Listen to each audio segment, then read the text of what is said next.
Hey guys, good morning. কেমন আছো তোমরা সবাই? আশা করি তোমরা সবাই অনেক ভালো আছো, সুস্থ আছো। আর আমি চাই তোমরা সবসময় ভালো থাকো। আর আমরাও কিন্তু তোমাদের ভালোবাসার আশীর্বাদে অনেক ভালো আছি। তো আজকে নতুন আরও একটা ব্লগ নিয়ে চলে এসেছি। তো আজকে হচ্ছে সোমবার আর এখন বাজে প্রায় 7:30টার মতো। তো আজকের ব্লগটা এখান থেকেই শুরু করছি। আশা করছি আজকের ব্লগটাও তোমাদের অনেক ভালো লাগবে। তো চলো, সারাদিন কী করি না করি সবটাই তোমাদের সঙ্গে শেয়ার করবো। তো সকাল সকাল অর্কর পাপা অনেক বাজার করে নিয়ে চলে এসেছে। আর কালকে না রবিবার ছিল, তো কালকার ওই যে বড় বাজারটা যায় না, ওইটাই কিন্তু আর যাওয়া হয়নি। আসলে কাজ করতে করতে এত ব্যস্ত হয়ে গেছিলাম যে ওকে আর ছাড়তে পারিনি, কারণ অর্ককে ও ধরে থাকে, তো সেই জন্য আমার কাজগুলো সব হয়ে যায়। তো কালকে যাওয়া হয়নি বলে আজকে ওই যে আমাদের কোয়ার্টারের বাইরে যে বাজার বসে ওখান থেকেই বাজার করে নিয়ে চলে এসেছে। আর এদিকে আমাদের খাওয়া দাওয়া এই যে করবো আমরা। তো অর্কর পাপার কিন্তু খাওয়া হয়ে গেছে, আর এই যে আমি নিয়ে বসে পড়েছি। আর আমার সঙ্গে ওই যে অর্ক খাবে। আসলে এই পাস্তা, ম্যাগি, চিপস এগুলো কিন্তু ও এত পরিমাণে পছন্দ করে, খেতে বসেছি আর ও কিন্তু খেতে লেগেছে। তো খাওয়া দাওয়া করে এখন চলে এসেছি কিচেনে। ওর পাপা চলে গেছে ডিউটি, স্নান টান করে। আর এদিকে আমি এখন রান্নাগুলো করে নেবো। আর অর্ককে কিন্তু নিচে আজকে নিয়ে গিয়েছিলাম, অনেকক্ষণ খেলা করেছি, মন্দিরেও গিয়েছিলো একটু। তো খেলাটেলা করিয়ে নিয়ে চলে এসেছি, এসে ঘুমিয়ে গেছে। আর এদিকে ভাতের মধ্যে দিয়েছিলাম কুমড়ো সেদ্ধ, তো ভাতটা হয়ে গেছে। আর আজকেও না পোস্ত তরকারি করব। আগের দিন পোস্ত তরকারিটা বেশ অনেকটা ভালো লেগেছিলো। আর আমাদের দুজনেরই না পোস্ত তরকারিটা এত পছন্দ যে সেদিন করেছি বলে আজকে আবারও খেতে ইচ্ছে করেছে। তো আজকে কিন্তু ঝিঙে পোস্ত করব। আর ডিম ভাজা হয়ে গেছে। আর কুমড়ো সিদ্ধর জন্য ওই যে পেঁয়াজ আর লঙ্কা ভেজে নিয়েছি। এদিকে ঝিঙে আলু জলের মধ্যে সেদ্ধ করে নিয়েছি। এখন শেষে কিন্তু পোস্তটা দিয়ে দিলাম। আর আজকে পোস্তর মধ্যে কিন্তু টমেটো খুব হালকা দিয়েছি। আগের দিন কালারটা অনেকটা লাল চলে এসেছিলো না, সে কারণে কিন্তু অল্প করেই দিয়েছি। তো এই যে আমার রান্না হয়ে গেছে। তো এই যে ডিম ভাজা করেছি আর কুমড়ো সেদ্ধ করেছি। আর এদিকে ওই যে কি কেঁতুলি ভাজা না কি যাই হোক ওটা করেছি। আর ওটা না আগের দিন খেয়েছিলাম, তো বেশ ভালো লেগেছে। আসলে কোনো দিন খাইনি, তো হয়ে থেকে এই যে এত বছর হয়ে গেল কোনো দিন কিন্তু খাইনি। এখানে এসে একজন বলেছিল যে খাও, বেশ ভালো খেতে। তো সেদিনই একদিন চেষ্টা করেছিলাম, তো যা হয়েছিল বেশ খেতে ভালো লেগেছিলো, সে কারণে আজকে হয়েছে ভেজে নিয়েছি। আর অর্ক না এটা খেতে খুব পছন্দ করে। তো এই যে অর্কর পাপাকে খেতে দিয়ে দিচ্ছি। আর অর্ককে স্নান টান করানো হয়ে গেছে। তো দেখো, স্নান টান করে চলে এসেছি একটা মলে, চিত্রালয়া মল এটার নাম। এটা বিশাখাপত্তনমে অবস্থিত। তো এটা কিন্তু আমাদের যেখানে থাকি ওখান থেকে অনেকটা দূরে, প্রায় 1 ঘন্টা লেগে যাবে আসতে। এবার এখানে না জামা কালেকশন বা বাচ্চাদের জামা কালেকশন এত সুন্দর পাওয়া যায়, তো এখানে কিন্তু চলে এসেছি। আর এই যে এখন খাওয়া দাওয়া করে নেবো বলে ওর বাবা চলে এসেছে খাবার অর্ডার দিতে।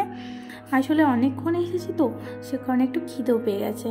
তো এখন বিল কাটাবে, তারপরে কিন্তু খাবার নিয়ে আসবে। আর ততক্ষণ অর্ককে নিয়ে আমি ধরে থাকবো। তো এই যে এখন খাবারটা নিয়ে নেবে। তো চলো আমরা কিন্তু খাওয়া দাওয়া করে নেবো। আর এসছি না প্রায় 3:30টার সময় বেরিয়েছি, যেহেতু অনেকটা দূরে। আর এখানে কেনাকাটা করতে না যখনই আসি একটু টাইম লেগে যায়, যেহেতু অনেক কালেকশন থাকে না, দেখতে দেখতে এত টাইম হয়ে যায়, তাই একটু সময় করেই বেরিয়েছি। আর অর্ক ওইদিকে কিন্তু একটু খিদেও পেয়ে গেছিলো, 2টো বিস্কুট খাইয়েছি। আর এই যে আমাদের সঙ্গে কিন্তু খাওয়া দাওয়া করে নিয়েছে। তো আমাদের কিন্তু খাওয়া দাওয়া হয়ে গেছে আর কেনাকাটা কিন্তু সবই হয়ে গেছে। কেনাকাটা করেই কিন্তু খেতে এসেছিলাম। তো কি নিয়েছি না নিয়েছি কোনো একটা ভিডিওতে কিন্তু শেয়ার করে দেবো। আর অর্কর জন্য না ভেবেছিলাম কটা জামা নেবো, তবে ও এত পরিমাণে বিরক্ত করছিল আজকে, আর কিচ্ছু নিতে দেয়নি। তো আরও একদিন যদি আসি তো সেদিনকে নিয়ে নেবো। আর এই মলটা না আসার সময় সেরকম ম্যাপ দেখে জিপিএস অন করে আসতে হয় না, কিন্তু যাওয়ার সময় না গুলিয়ে যায় যে কোন দিকে যেতে হবে। এমন এত রাস্তা থাকে যে আর বুঝতে পারি না যে কোন দিকে যেতে হবে। তাই আসার সময় কিন্তু সার্চ করে ম্যাপ দেখে যেতে হয়। আর অর্ক তখন কোলে থাকে, আবার ফোনও দেখতে হয় এক হাতে, খুব অসুবিধা হয়। তো চলো এখন বাড়ি যাওয়া যাক। আর এই যে অর্ক এখন ওর জন্য একটা খেলনা কেনা হয়েছে, তো ওটাই এখন বাজাচ্ছে। তো তোমাদের মলটা একবার বাইরে থেকে দেখিয়ে দিলাম। এটা কিন্তু অনেকটা বড় মল, সব কিছু পাওয়া যায়। বিশেষ করে আমাদের জামা বা টপ বা জিন্স বা অন্য কোনো স্টাইলের জামা সব কিছু কিন্তু প্রচুর কালেকশন আছে, এমনকি বাচ্চাদেরও। তবে একটু প্রাইসটা বেশি অন্য কোথাও থেকে। এবার আমার জন্য জামা কিন্তু বেশিরভাগ আমি এখান থেকেই নিই, অন্য কোথাও সেরকম অতটা পছন্দ হয় না। তো চলো এখন বাড়ি যাওয়া যাক। আর প্রায় সন্ধে লেগে গেছে বলতে প্রায় 7:30টার মতো বেজে গেছে। তো এই যে চলে এসেছি বেরিয়ে। তো অর্ক কিন্তু প্রায় ঘুমাবো অবস্থায় চলে এসেছে আর প্রায় ঘুমিয়েও গেছে। তো এখন চলে এসেছে বাড়ি, আর ও না আসার সময় ঘুমিয়ে গেছিলো। তো ওকে আর আজকে ঘুমাতে দিইনি, ঘুমালে না রাতে বিরক্ত করবে, তাই এসেই কিন্তু চেঞ্জ করিয়ে নিয়ে চলে এসেছে নিচেতে খেলা করার জন্য।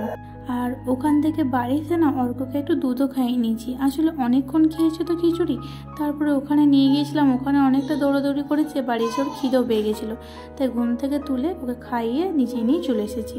এবার নিচে এসে সেরকম প্রথমে খেলা করছিল না, আমার কোলেই ছিল, যেহেতু ঘুম থেকে উঠেছে সবে। এবার বাচ্চাদের খেলা করতে দেখে ও যা ঘুমটা ভেঙে গেছে আর এখন কিন্তু খেলা করে নেবে।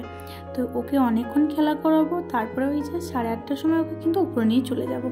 আর আজকে না যখন ওকে নিচে নিয়ে আসি তখন ওই যে আরাধ্যা ওরা কিন্তু তখন সবে মাত্র উপরে যায়, কেননা আজকে আমরা আসতে একটু লেট করেছি। তবে আমরা যেহেতু আসতে একটু লেট করেছি তাই ও খেলা করবে, তারপরে কিন্তু উপরে নিয়ে যাব। আর আজকে যাওয়ার জন্য অতটা বায়না ধরেও নি।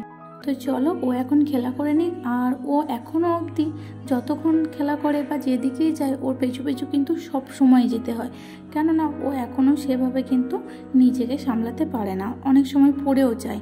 আবার হয়তো অনেক সময় বাচ্চাদের সঙ্গে খেলা করে তাদেরকে হয়তো বিরক্ত করে বা কেউ হয়তো মারতেও আসে, সেটাও কিন্তু দেখতে হয়, কারণ সবাই তো বাচ্চা, তাই না, কেউ তার বোঝে না।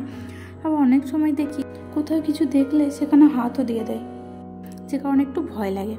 তো চলো ওই যে ও এখন চলে যাচ্ছে ওপরে, তো ওকে ওপরে নিয়ে এসেছি। আর এত কাঁদতে লেগেছে ও নিচেই যাবে। আসলে নিচে একজন খেলা করছে দেখে ও ওই যে বালতি আর ওই যে নিয়ে গেল চামচ দিয়ে মাটি নিয়ে খেলা করবে। তোর বাবাকে বললাম ঠিক আছে আমি রান্না করে নিই, তুমি ততক্ষণ ওকে নিচেই খেলা করে নিয়ে আসো। তো এইদিকে আমার ভাত হয়ে গেছে। তো আজকে রুটি করিনি, এই 2 দিন ভাবছি ভাত খাবো। আর আমারও না রুটি খেয়ে রাতে একটু সমস্যা হচ্ছে, যে কারণে আজকে ভাতই করেছি। তো ভাত, আলু সিদ্ধ আর একটু কলাই গুঁড়ো আছে, সেটাই ভালো করে মেখে নেবো। আর দিনিকার তরকারি আছে, অর্কর জন্য করেছি ওটস। তো অর্কর ওটসটা এখন রেডি করে নেবো, ওকে খাইয়ে নেবো। আগে ওকেই খাইয়ে নেবো, তারপরে আমরা খাবো। আর ওর খাবারটা এখনও গরম আছে, তো একটু ঠান্ডা হতে দেবো, তারপরে কিন্তু ওকে খাইয়ে দেবো। আর নিচে বেশিক্ষণ খেলা করি না, ওর বাবা নিয়ে যাওয়ার পরে ওই 10 মিনিট মতো নিচেই ছিল। ওই যে নিজে খেলনা নিয়ে গেল, নিজের খেলনাটা নেবে না, আরও একজনের কার দেখেছে তার খেলনাটা নেবে। তো ওর ওই হচ্ছে সমস্যা, নিচে ওর জন্য খেলনা যদি নিয়েও যায় না ও সেটার দিকে তাকিয়েও দেখে না, সে কারণে আর অনেক সময় নিয়েও যায় না। তাই ওর বাবা কিন্তু ওকে জোর করে উপরে নিয়ে চলে এসেছে, আর এখন এই যে ফোনে কার্টুন দেখে নিচ্ছে। তো চলো এখন ওকে খাইয়ে দেবো, আর আমরাও একটু পরে খাওয়া দাওয়া করে নেবো। আর হ্যাঁ, আজকে না আবহাওয়াটা বেশ ঠান্ডা ঠান্ডা, হালকা বৃষ্টিও পড়ছিল। তো সকাল থেকে আর সেরকম কাচাকুচু করা হয়নি। বিকেলবেলায় স্নান করার সময় কটা জামা কাপড় নোংরা ছিল ওর আর আমারও ছিল, তো সেইগুলো সবে ভেজাতে দিয়েছি। স্নান করার সময় আর কাচা হয়নি। অর্ক সে কান্নাকাটি করতে লেগেছে আমার কোলে আসবে, তো স্নান করে কোনো রকম বেরিয়েছি, পরে কাচবো বলে তো আমার আর মনে ছিল না। দিয়ে রাত্রের বেলায় দেখছি যে বাথরুমের জামাগুলো সব ভেজানো আছে, একদম মনে ছিল না। তো কি করব, আর তো কোনো উপায় নেই। তো রাত্রের বেলায় এই যে কেচে ব্যালকনির মধ্যে মিলিয়ে দিচ্ছি। আর অর্কর জামা না আমি কোনো দিন বিকেলবেলা হলেও কাচি না, যতটা সম্ভব চেষ্টা করি দুপুরবেলার মধ্যে কেচে ব্যালকনির মধ্যে মিলে দেওয়ার। বাচ্চা ছেলে জামা না কি বলে সন্ধ্যেবেলায় একদম কাচতে নেই। তো চলো এই যে এখন অর্ক মশারি টাঙিয়ে দিচ্ছে, আমাদের হেল্প করছে। তো আজকে ব্লগটা এখানেই শেষ করছি। যদি ব্লগটা ভালো লেগে থাকে তো অবশ্যই ব্লগটাকে লাইক, কমেন্ট, শেয়ার করে দিও। আর যদি সাবস্ক্রাইব করে না থাকো তো সাবস্ক্রাইব করে পাশে থেকো। তো দেখা হবে পরের একটা ব্লগে, ততক্ষণ সবাই ভালো থেকো, সুস্থ থেকো।